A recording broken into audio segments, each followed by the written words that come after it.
Hey, what is this? Yes, Mr. Clark, we're going to make another one.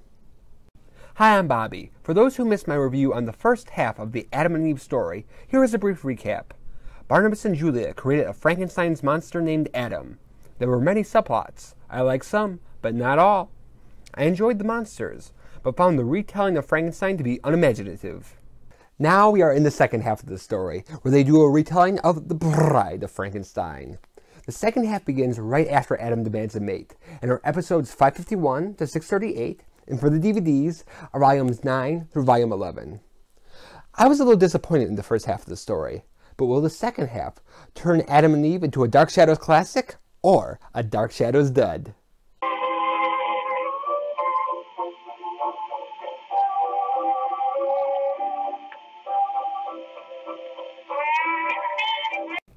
Under the guidance of Warlock Nicholas Blair, Adam has demanded that Barnabas and Julia make him a mate, and if they do not comply, he has threatened to destroy the entire Collins family. Barnabas, Julia, and Willie begin working on the new experiment, and a strange woman, Leona Eldridge, volunteers to be the life force. Unbeknownst to Barnabas and Julia, she is actually Danielle Roget, the most evil woman who ever existed, and her life force and dark personality goes into Adam's mate, Eve. Because of her disobedience, Nicholas has turned Angelique into a vampire, and she's been putting the bite on several men in Collinsport, including Joe Haskell and Barnabas. Jeff, Clark, and Vicky are going to be married, but he becomes more concerned that he is actually Peter Bradford from 1795. Nicholas Blair tries to carry out his plan for world domination by having a man-made race of humans. Barnabas and Julia must stop him, but Nicholas also becomes interested in Maggie Evans. The first half of the story had some problems. Green curse. But here, many of them are ironed out. One of the issues I had were all the subplots, but here they are streamlined. One way they do this is by having all the bad guys move in together. Nicholas Blair, Eve, Angelique, and Adam all move into Nicholas's house by the sea. And Barnabas, Julia, Willie, and occasionally Professor Stokes are all primarily operating in the old house. So instead of each character being off on their own, it becomes a much more focused, good versus evil story, with both groups trying to combat the other one. Now, Julia, you must keep Nicholas here while I go into his house and destroy Eve. But what if Nicholas suspects something? Julia, he isn't even aware that he knows that we know about him, so how could he suspect anything? I suspect everything, Barnabas Collins, and I am ready for you. These are the most interesting characters, so it's really exciting going back and forth between them. While the normal characters at Collinwood do get the shaft and become rarely seen, their subplots are not that interesting anyway, so I actually prefer it this way. The other issue that I had with the first half of the story was that when it came to the Adam plot, they more or less just copied the Frankenstein movies. Writing's more fun when you steal.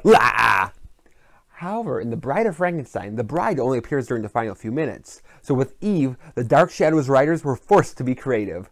Say it ain't so. So they totally reinvent the Bride of Frankenstein character by making her this evil murderess, and they give her this really interesting backstory. This puts the plot in a new direction and makes it very memorable and very entertaining. Also making the story entertaining are the great characters.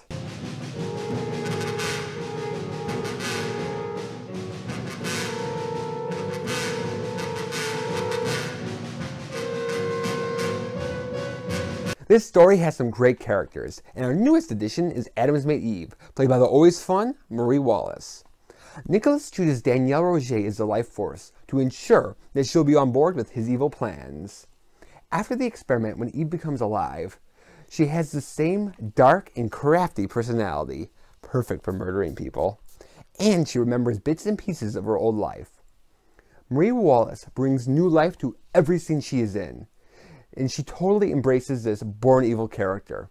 I especially love her scenes with Nicholas, whom she's combative with but has this inner respect for, and her scenes with Adam, whom she thinks is a complete idiotic bore. Nicholas will take us away soon, and we'll be happy together. Eve, isn't that what you want? To be happy, yes. I mean with me. Adam, do you mind if we don't talk about it tonight? You seem tired. Why don't you go to bed? But I don't want to leave you alone. I said good night, Adam. Although Eve only appears in this story, Marie Wallace would return to play 2 more Dark Shadows characters. I actually met Marie Wallace at the Dark Shadows convention, and she was having as much fun as the fans were. Returning from the grave, again, is the other bad-to-the-bone bombshell, Angelique, whom Nicholas has turned into a vampire. Laura Parker as Angelique has a cold-hearted, evil sexiness, which really works as a vampire.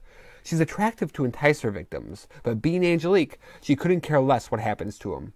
She turns Tom Jeddings into an animalistic vampire, and she puts the bite on Barnabas. Angelique! It is impossible! Nicholas destroyed you! You're frightened, aren't you? Aren't you curious to know why I'm alive? This is what I am. This is what Nicholas has made me. This brings a new dimension to their always fascinating relationship, because Barnabas, who still hates her, needs her and has to come to her. And Angelique totally relishes having total control over him at last. And not even Nicholas Blair can make her give it up. While Angelique is being a pain in the neck, it is Grayson Hall as Julia Hoffman who saves the day. In real life, Grayson was a theatrical, larger-than-life, gusty broad. And it shines through and works perfectly when she's playing the unusual doctor specializing in vampirism, Julia Hoffman. In this story, she acts as a Lady Dr. Frankenstein who conducts the experiment that creates Eve. And when trying to find Barnabas, whom she deeply cares about, she confronts Warlock Nicholas Blair. Mr. Blair, I think perhaps you better let me in. I've come to save Adam, and I think we'll have to be very honest with each other. Dr. Hoffman, I would enjoy being honest with you. Very well, where is the coffin? Where is Angelique's coffin? I have the instrument. They'll make both Adam and Barnabas healthy again. Julia is just a mortal, so Nicholas could squash her like a bug. A very dramatic bug. But she has so much personality and guts that she becomes a worthy adversary for him. And this is where Julia becomes one of my favorite characters on the show. Although they never dwell on it, her friendship with Barnabas feels so genuine that you could totally believe that she would stick her neck out like this for him. While Julia rises up on my ladder, I become disappointed with Nicholas Blair in the second half. With Nicholas no longer living at Collinwood, he gets to be evil all the time, which I really like. However, when he falls in love with Maggie, it makes him more human, which proves to be his ultimate undoing. Humbert Allen Lestrado is so engaging as the charming and pure evil Nicholas Blair that when he starts to develop feelings, it feels false to me. And it seems like more of a plot contrivance just to end his story instead of something that the character would really do. While this story has some great characters, it is also the story where many Dark Shadows actors permanently leave the series. If I had my way, I'd always stay in Florida among the palms. We lose 3 Dark Shadows actors in this story: David Ford, Robert Rodan, and Alexandra Mulkey. David Ford played Sam Evans, the alcoholic artist and father to Maggie Evans. Now, in real life, David Ford got married to Nancy Barrett, who played Carolyn Stoddard on the show. Their marriage was about as great as it sounds, and they got a divorce 2 years later, and David Ford was now leaving the show. From the early episodes on, Sam and Maggie's relationship is the most genuinely warm parent-child relationship on the show, and I hate to see him go, but I really like the way they do it. Adam is attacking Maggie. Sam protects her, then Adam knocks him down. Sam goes to the hospital and later dies there. And then later, we see his ghost. Hey, this is Dark Shadows. It's a sad but fitting send-off for a classic Dark Shadows character. However, when Robert Rodan as Adam leaves the show, things are not quite as profound. No one will ever love me, Professor Stokes, because I am too ugly. That's the simplest thing to remedy. Nowadays, anyone can make themselves handsomer if they want to. Why, I know of a clinic. Someone's at the door. Go to the bedroom and stay there. Okay, Professor. Well, Adam stays in the bedroom, and we never see Robert Rodan again. This is ridiculous. After almost 200 episodes, and as important as Adam has been, we are supposed to just forget about him. We, the audience, deserve better than that. The final and most important actor to lead the show is Alexandra Mulkey as Victoria Winters. When Dark Shadows began, she was the main character and was on a quest to find out who her parents were. While her part had diminished, she was still involved in the Jeff Clark romance plot. However, Alexandra Mulkey became pregnant and had to leave the show. While this was great for her, as a viewer, it bites. And not in a good way. Because Vicky is still involved with the plot, they replaced Alexandra with the actress Betsy Durkin, who was very miscast in this role. While relatable, Alexandra had a haunting quality about her that made her fit into this gothic world.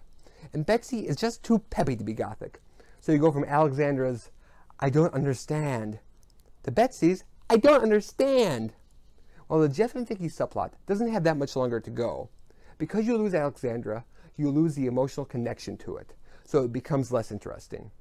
Perhaps due to the decline in the audience interest and Alexandra's pregnancy, creator-producer Dan Curtis chose to speed up the end of the storyline, resulting in a hurried conclusion. Victoria Winters would go on for a handful of episodes to finish off her subplot. Alexandra Mulkey was later contacted to come back, but would only return if she could play an evil version of her character.